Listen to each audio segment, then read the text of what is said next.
হই নাই, আমি মুহাম্মাদি খুশবু লাগাইলাম, আমি মুহাম্মাদি ঘেরান লাগাইলাম। মায়ের সাসারে বাবারে ধরে আনছে, দেখেন আব্দুল্লাহ পাগল হয়ে গেছে, ওরে জিনে ধরছে।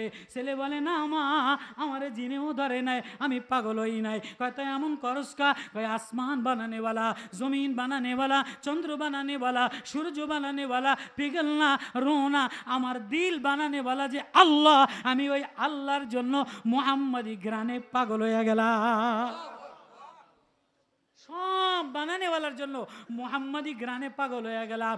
মায় কয় কিরে তোর চাচাই দি ইহুদি, বাপে দি কাফের। এবার মায় ধাক্কা দিয়া বাইর করে দিছে, চাচাই ধাক্কা দিয়া বাইর করে দিছে, বাবায় ধাক্কা দিয়া বাইর করে দিছে। মার মন মানে না, মায় ল্যাংটা, চাচাই ল্যাংটা বাইর করে দিছে। আব্দুল্লাহ রাদিয়াল্লাহু তাআলা আনহু মায় ওড়নাটা দিছে, ওড়নাটা সিরা প্যাচ দিছে, সতরটা ঢাইকালা নবীজির সামনে আসছে। নবীজি চাদর দিয়া বলে কিরে